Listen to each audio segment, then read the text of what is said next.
he will continue with this.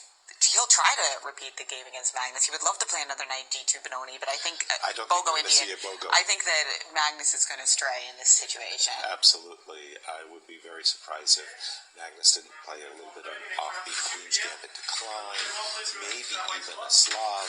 But definitely not a repeat of the rapid. And as the game gets started, well... An invitation to a French. Well... That's a big surprise, e4, e6. And this suggests that maybe he is... And there goes the invitation accepted. Knight C3. Yes. Hello.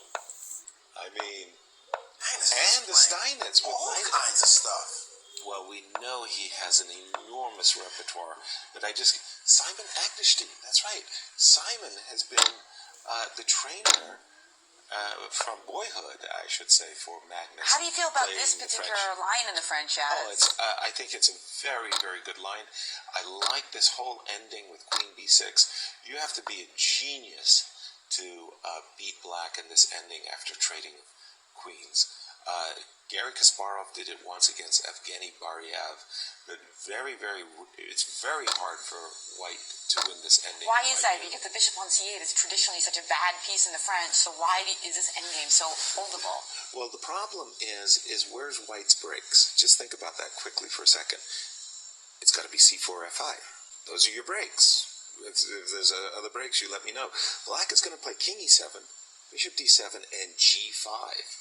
Black's break is with g5, and the queen side is holdable, the 3 versus 2. You think about a Sicilian there for a moment, and we have h4 on the board. To stop this move, you mentioned g5. G5. Okay, normally speaking, that's not the move. White usually starts with knight b5. He usually wants to get his knight to the d4 square, so he is giving Magnus the opportunity to play bishop d7 right away. And then you wouldn't want to play knight b5? Because of bishop takes b5. And get rid of that get rid of that French, get and rid then of the Achilles heel. Eventually that knight on b6 is going to find some nice square. Now, already Magnus is trying to understand why this move h4 and this particular move was played, and I think Magnus is thinking, Sergey, you've misplayed it. And now h5 for sure he's misplayed. Sergey's arguing he's definitely that misplayed. He's not misplaying the position by insisting on this plan. But h5, h6... I definitely think that it's a mistimed. Everything is mistimed now. And king e7... Queenside castles played, so... h6 was played. h6 and then queenside castles all on the board. And now king e7, yes, that's like right. An automatic. And that was already played, and now it's Sergey Backlund move. So the move knight e2 isn't going to get to d4 in the same advantageous way because you have the irritating bishop b5. Precisely. Or even knight c4 is That's possible. why he had to play bishop d3 first as a prelude to playing knight e2 to d4. a6. So why not knight e2 now, yeah? Well, again, bishop b5 again is okay. Bishop b5 is the idea. And look at this, looking to trade off knights is Magnus. After rook to h3, knight to a4. And Magnus is thinking that the knight on b6 is doing nothing. Let me redirect my knight to the c5 square. And now knight e2 played, but this allows your bishop b5, but knight c5 instead preferred by Magnus. With some play on the c file to worry about, but knight d4. I'm a little bit surprised by this particular way of play by Magnus. I really thought that he was going to get in f7, f6 quite quickly. Knight d4 played, by the way. There you have it. Yeah, I thought that the knight on b6 was fine. He could bring his bishop to b5, his knight to d7, his pawn to f6. Now, Sergey is looking for an opportunity to play rook on h3 to g3, and now it's difficult for you to play rook g8 because of bishop h7. That's right. That bishop does come to conclusion. And note that taking on d3, you are taking helpful for white. Yeah, you're taking a bishop, but you're going to have a good bishop for Sergey versus a bad bishop for Magnus, which was why I was surprised a few moves ago. Was it possible maybe bishop b5? I thought we had a slim opportunity to play that. I think he did have that opportunity at the time that he played knight a4 to c5. I'm pretty sure Magnus was thinking like, okay, I got no problems. I don't have to do anything special. Now he can play rook g8, bishop h7, rook h8, and there's a king f8 if you take on g7. And Magnus is seen that tactic, and he's just played the move rook g8. And what I'm saying is that in case of bishop, rook, you get your hand caught in the cookie jar there with the move king f8 and something white loses. Okay, but what's happening on the board now is quite interesting. He played king d2. I'm going to just have to refresh my board. It's okay. King d2, yes. He played king to d2, bishop to b5. A move we had expected a move ago. Yes, but now he's got the knight e4 check trick. Yes. That prevents you from winning this pawn on b5. Bishop takes b5, and knight e4 check is a fork. Absolutely, Maurice. And f5 ignoring all the demonstrations, going for it. Something. Yeah. Those are your only breaks. So now we're expecting bishop takes d3. I'm going to tell you, the engines really like white's position the way it's building right now. Because of this break. He got in this break somehow earlier than black could get into g5. And white has all the pressure. Well, White has the break. White has the rook on the g file. Now we're threatening maybe takes and bishop h7 all of a sudden because, rook g7 comes with check. Well, the thing that I'm worried about is after takes on d3, a move, for example, like knight d7, there is a problem. We can take, you have to be careful not to allow a rook coming to g6. Exactly. Knight d7 played, takes on e6. There was bishop d7. Oh, bishop d7. Takes on e6, bishop takes e6. That's all Well, on the you can board. see that Magnus has not played this particularly well. And, because he just had his bishop on d7. And you could still see how difficult it is for white to claim an edge. Knight d7 to target this pawn on e5 is what's on black's agenda. King e3 play, by the way. Looking to potentially use That's it. a weird one. Wow. Rook f1 was the engine's top choice, adding the pressure. This move, king e3, knight d7. Was he trying to play king f4? I was about to say, remember what I was saying about g5. Knight d7, King f4. king f4, g5 check. Okay, H takes I better g5, take it. f takes g5, and now I'm threatening rook f8. Check. That's a problem. Also problematic is rook f8 immediately if you put your king on f4. Bishop h7, an old friend. Coming back now. Because your thinking idea before was doesn't king work f8 anymore because of knight takes e6. Knight takes e6, yeah. So bishop h7, rook h8, rook takes g7. And then I got to go knight takes e5. Exactly. You have to take That's not bad. instead. Yeah, but I was about to say you can't play king f8. Because of knight takes e6 Exactly. check, and then we just win on d7 as well. Exactly. Okay, but that's just not rook that. h8. So we're taking that rook g7 on the board. And now he's taking e5 e5 pawn on the board. And Magnus is basically out of difficulty. That sequence did not work out in white's favor. Not at all. Maybe it did not because by the way, now king f6 is on black's agenda. So rook f1 played by Sergey very quickly, by the way. Okay, so now they're both at knight 2 minutes check. each, by the way. Ooh, no knight check. I think it's time just to huddle up with king d6. Why do you reject? Oh, because you're just worried about. Well, knight c4 check, say king e2, knight takes. There's a knight takes e6 and a bishop f5, but then there's a king f6. There's a long-winded tactical sequence. He's rook played to e8. What? That is deep. What is this? Putting the rook on this line. Wow.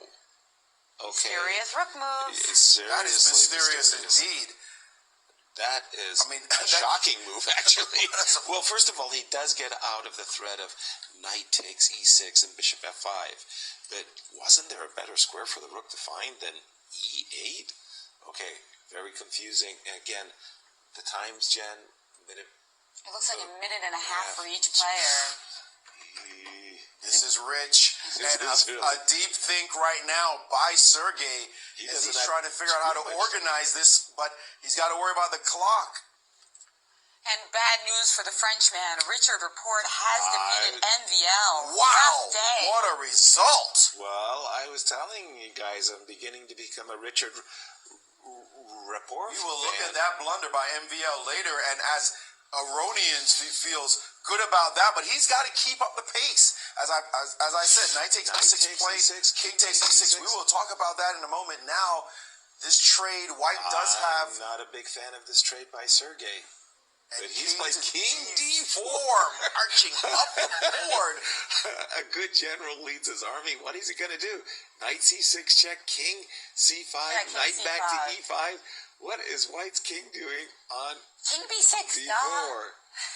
No way. This is like, okay. King D6 play King D6. I was expecting that to move a moment before Rook E8 was played, but King D6. And now what happens on Rook F6 check? Instead, Bishop G3 was played. He's got Rook E6 as a block to the Rook F6 check. Now he does have Knight C6 check, and the King would be driven back to C3, but that would still leave the F pawn hanging. So Rook E6 looks like a standard. Well, he has played the check. King's drop back. Can't go to C5 anymore. Back to E5. Okay, so Sergey has at least a draw. Yeah, Sergey might do And that. Sergey is saying... Can Magnus differ somehow, yes? Well, I thought that Magnus was going to play Rook E6, frankly. Now, whether or not he should be playing for a win is, you know... He will. Rook E6, there it is, yes. I mean, that's a claim. That's a staking the claim. He's saying, I am trying to beat you. You've got the Rook on the 7th. You've got an open file. You've got the better minor piece. Good luck with that. I'm still playing for the win. Putting the pressure on, and I think Sergey felt that on that last move, that Magnus has just made this very clear statement. So what about Rook F6? Rook F6 looks like a good one. You see, you start to feel it. When the guy tells you he's going to play to beat you, you start to feel it. And Bishop D3. Now Magnus, well, the problem is if Magnus trades the rooks,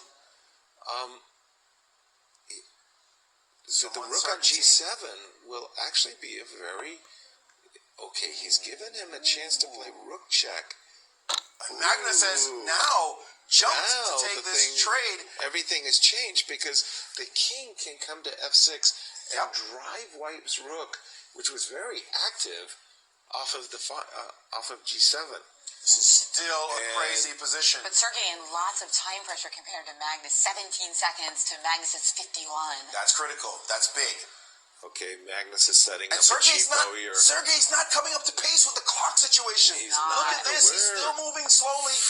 10 seconds max. Guys, it seems like he's still in the rapid zone. The 10-second delay zone. He hasn't really made that adjustment. Okay, but no, that was a great move by Sergey. Rook B4. Ooh, this Rook B6 check. What's Rook B6 check? B6 looked like a good one. Knight C6, Bishop A6 is what you were talking about, yes. Oh my but now the King is protected that knight. It looks like he missed a check and a take on A6. Now just going for something on the other side. And the times? And now 7 seconds, yes. Now that Rook, it looks... What is happening? Weirdly the Rook placed. is getting trapped by the White Rook after D4. No, he's played Knight D4. Oh, that was a surprise for me. Now the Rook is actually back in the... It's amazing. Why did he allow this Rook on B6 to get to... No, Magnus is losing. Rook H8 and Rook takes H6. He's just losing. Why losing? Wait a minute. He's losing the pawn. Wait. He's in trouble. You're right. We couldn't have stuck something on E6? Oh, my goodness. He's in trouble. Magnus is in big trouble. The pawn's about to drop. And there it goes. Oh, no. I mean, sometimes you overplay your hand. 7 seconds right now for Sergey, needing to figure out everything. All he's got to do is put his pawn to H7. H6, H7 is quick. Ooh, he's trying to trade. Looks like he's going to trade off rooks. King F4? Why did he give him a check? King F4. He wanted to trade off those rooks, but was that a good idea? Because now the G4 pawn dead. But H6. F5. Oh, and he picks that one off just in time. Magnus is losing now. Big trouble.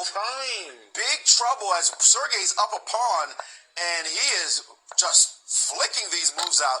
There goes that pawn, but now it's a 3 against 2 on the other side, and it doesn't look like the Black King is going to get over in time. You're miles away from the queen side, and Sergey's the B pawn and the A pawn are both going to drop. Magnus needs a trick of some kind. There's his first trick. You can't take the pawn. Oh, he did. Check. He did. You can still take it. And he went away from the pawn. And the knight's trapped. Yeah, knight C4 and King C3 coming. The A8 squares, the light square, so C4, so no King worries C3. about the mate. He has to resign. What Magnus a beautiful goes technique down. by Sergey. Amazing. Yes, can you just take us through the moment before we look at the other games? What happened with that?